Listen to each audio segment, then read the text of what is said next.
In this video, we're going to go over a graphic I put together for a free Series 3 guide. Every month in the store, you come here. If you are not Series 3 complete, you will get a card here of your choice. One per month for free. And this complete guide is supposed to help you with this. You can see I've got 3 different sections: a must buy, a should buy, and a maybe buy. In theory, the top row is supposed to be a little better than the bottom row, and the left side is supposed to be a little bit better than the right. Depending on OTAs and how things change throughout the weeks, I will update these. I'm currently shooting this right after the 622 OTAs, and I have made some minor adjustments, but we'll see how the next couple weeks go. But I think this is a good start for July. Additionally, I will add one card at the end that I think is going to potentially be a good play for the July season pass, which, if you do not recall, it's going to be Phoenix Force, and then obviously some Magic and Colossus variants. We are also getting Jean Grey, Echo, Legion, and Mirage. So stay to the end to see what card I think might be able to play into this. Before I go through each section, the way you want to look at this is probably get all, or at least the top tier ones in must buy before you look at should buy. Do the same thing within should buy before you look at maybe buy. The only reason you're going to want to look at the should or maybe buy sections is if you feel good about the section prior to that and everything you have, or if there's a specific card on an archetype that you need and really like to play. All right, let's start off with the maybe buys. We'll start off all the way on the right. Venom, good destroy card. I think he's solid. Definitely got improved, but destroy right now is not doing a ton. We'll see in the near future. I could see him moving up when X23 and company are getting into the game a bit more. Miles, I added him prior to this month for the move meta. He seems okay. He's not really making a huge impact. I left him on the list. We'll see if he keeps staying there. Colleen Wing, a fantastic discard and one of the more important cards within that archetype to get that lowest card discarded, your Wolverine, etc. I added Magic this time. I did not have her before. I just think she's a very powerful card, and I thought to leave her off this list might be silly, because at some point, if you have not gotten Magic and you're in the maybe buy section and she's still not in your collection, you're definitely going to look at her. Hazmat made this list once we started looking into high Evo and everything like that. I still think she's decent. She could fall off this in the near future. We'll see. Just there's too many Luke Cages floating around. Goose, I think, could arguably moved up on this list. To limit somebody from playing any higher cost cards on a lane is extremely powerful. Captain Marvel dropped significantly here. She's just not really being played all that often. That's the only reason I dropped her. So I think she's a strong card, but given where the meta's at right now, I couldn't justify her being any higher. Another card that took a big hit, Valkyrie. I had her much higher. I still think she's a strong card. Oddly enough, Glenn commented today about how they feel like 5 costs might be a little bit too hampering, but 4 costs would be too strong. So Valkyrie is definitely in an interesting spot, but for now, I leave her here. She certainly was extremely powerful with the Red Skull Shuri meta, which could come back with the OTAs that we just had. So, you know, I might regret dropping her this low. We'll see. Brood, just a great card, given that Surfer's sort of making a little bit of a comeback. Also playing it with Iron Lad at all. If Iron Lad copies Brood, that's a great play. I've put Dagger on this list for the first time. I think she can be used with some of the stuff going on, like with Ghost Spider, Nine Fist, and even non-move decks. If you haven't checked out Molt, who's a non-meta or off-meta type player and also loves moves, he has a lot of interesting decks that takes pieces and parts of move with other decks, and it's just fantastic. So there was a little inspiration there for putting Dagger on this list. I think she's just great. Destroyer, I still got in the bottom row. I think he's a super powerful card, but very limiting. You got to be really careful about when you play him. Absorbing Man, I think, is still a really strong card. Not a lot of people play it, but it's great. It can be Zabu'd, and you can get multiple on reveals done back to back. Lots of different things can be used there. On reveals are strong. So Absorbing Man, I've got to leave on this list. The Hood, while it got nerfed,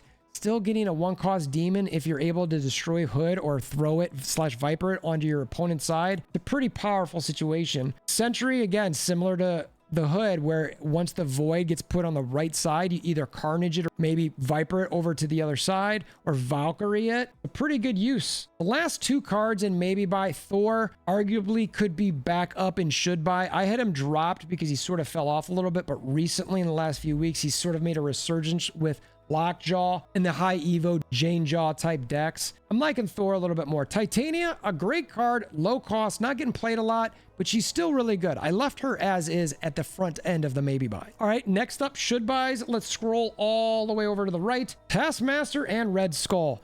Oddly enough, before the OTAs today, I had Red Skull moved down. He just wasn't making an impact, but I've moved him back up. Gonna be interesting to see if Shuri and Red Skull comes back with potentially Taskmaster. You know, Kitty, or the Shurity, last Taskmaster use of that is a pretty solid play as well. I'm not sure if Red Skull will take over that or not. Next up, we've got Ultron. I moved him down a little bit. I still think he's a very strong card. You're not seeing a ton of Patriot out there, but he still exists and is very strong. Arrow, arrow, arrow, my sweet arrow. I could not move you down to maybe buy. I couldn't move you up within should buy. I'm just not really sure where you're at right now. You're a very strong card. Not being used as much as you were, which is probably a good thing, but I left you right here. Arnim Zola, very strong card to move Black Panther around, or really any strong, big power card. There's some nice combinations within the negative archetype, which you can move null around, etc. It can be really, really good. Speaking of negative, you got Mr. Negative in this bottom roll of should buy. I just think that Mr. Negative is a solid archetype. It doesn't get good returns, but I do think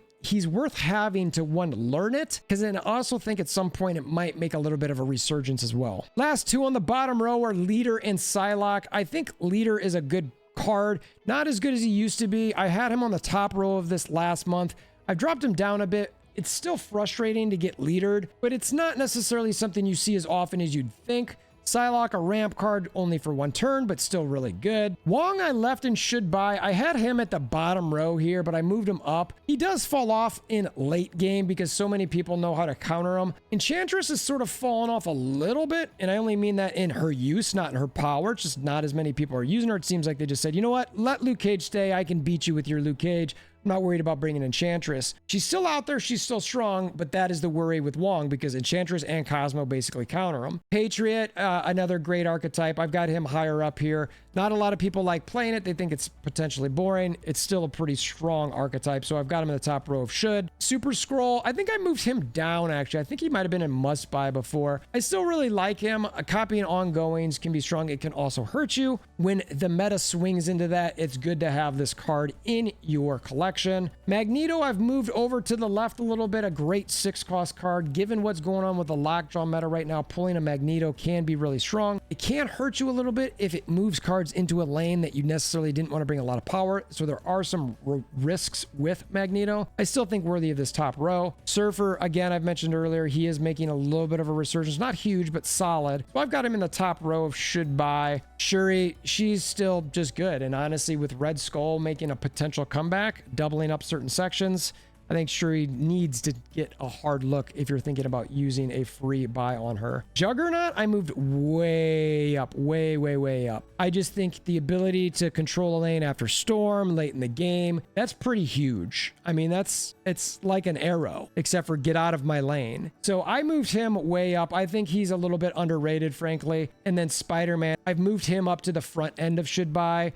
There's just a lot of manipulation that you can do with Spider-Man to control a certain lane late. I wanted to try to use him a little bit with Iron Fist on Galactus situations. If you can pull that off, it's a really good use. I would be convinced that this is too high, and I would certainly understand why someone would say that. All right, the must-buys. All right, let's start off on the right-hand side here. Electro, just one of the more popular ramp cards in game anytime you're trying to do that. Death. While Destroy isn't all over the place, when you're able to get some Destroy done and getting this for a 0 cost is monumental, so I really like having her in this must-buy section. New to the must-buy section, thanks to some comments after the last one, Mysterio. I was actually shocked I didn't already have Mysterio on there. He is a very strong card, especially with combined somebody you see in the screen right now, which we'll get to in a little bit. He's a great card for any of the bounce type situation or the Bishop, which you see very, very often. Daredevil, I've also got on here. I just have to have Daredevil in the must-buy section. I think he's an extremely powerful card to be able to see what your opponent's going to do on turn 5. Because turn 5 is such a pivotal turn. I've also added Beast to this section. Even after the OTA changes, I think the bounce deck with that 3 cost 4 power is still very, very strong, and a Beast is a pivotal part of that. We've been talking about Lockjaw a lot. Right in line with that is Wasp and Lockjaw. I've got both of them in the should buy. Wasp actually wasn't on this list, but at a 0 cost, given how much Lockjaw in that Jane Jaw type situation is dominating the meta, at least at the moment, you cannot leave these two off this section. Lockjaw got hit pretty hard, but he's still pretty strong. On the top row of must buy, we've got Dracula on the far right. I personally really like Dracula in the Lockjaw deck. I like going big versus wide. I'll have a video on that separately. I might have already done it at this point, given the scheduling of these videos while I'm on vacation. But I just think that if you build the right deck, you play in the right order, Dracula is almost guaranteed to hit a good card. Unless you get Jane Jaw out of Lockjaw late, then it can stink, and I get that. Luke Cage, I still have in this top row of must buy. There was some discussion on the Discord, link in the description below, about potentially moving him lower. I just still think he's an extremely powerful card right now that you've got to keep and respect because of what's happening with High Evo and a lot of the negative affliction that might be out there. So I personally couldn't justify lowering him anymore. I did move him to the right a little bit. Mystique is still a fantastic card. I didn't touch her. You don't see her as much, but she's still really good. Doom, I moved to the right just a little bit. I think that the Doombot nerf to 4 power hurts a bit, but most of the time you're getting your wins from Doom is typically when somebody can't get to another lane. I am curious to see how this shakes out. I really liked Doom at 6.5. There were plenty of games I'd lose with Doom even at 5, but their point that he's the most played 6 cost card, that probably does justify the fact that it should be touched. That means it's like, it's so good everybody uses it, and that seems to be a big metric that they always use. The last cards that we've got in this section, I mentioned earlier about Mysterio Bast. If you're unaware, basting Mysterio while he's in your hand gives all 3 Mysterios 3. Yes, you lose 1 power off of a 4, but the zeros then turn to 3. That's absolutely worth it. A 2/9, are you kidding me? That's fantastic. She-Hulk, I did drop 1 spot. You don't see her as much, but she's still a really good, strong card. Wave, I moved up a spot. It's funny that when she was originally touched, everybody was like, she's dead, it's not gonna happen. Like, Wave is still one of the strongest, most used cards in the game. I'm really curious to see if they ever change her again, and if so, how are they going to do it? And then last but not least, I personally still have Sarah as the top-notch must-buy free Series 3 card. Just getting that on turn 5, getting cheaper cards for the potential last turn if you don't get waived, which is one of the bigger counters to Sarah, is absolutely fantastic. She's just a really, really good card. And now for the reveal of the card that I think might be the best for adding to this list prior to the July month and season pass with Phoenix Force is going to be Human Torch. The reason I say that is because I think, depending on how it's going to work with Phoenix Force, is if you're able to destroy Human Torch and then combine it with Phoenix Force, I think if Human Torch and Phoenix Force still double, that is a monster 6 plate by just a move. That's seriously huge. So I had to add him on this list. We'll see how it shakes out and how the cards really play, but for now, that's what I'm going with. So that's all I got. This is the graphic I put together for free Series 3. Let me know what your thoughts are in the comments below. If you want to come to the Discord, that is linked in the description below. Love talking about this type of thing, adjusting potentially mid-month or as things come out before a new season is about to start. I will have this graphic in the Snap resources section of my Discord. If this video was helpful for you at all, please consider hammering down that like button, share with your aunts, uncles, nieces, nephews, neighbors, grandma, grandpas. All right, until next time, I hope you have a wonderful day.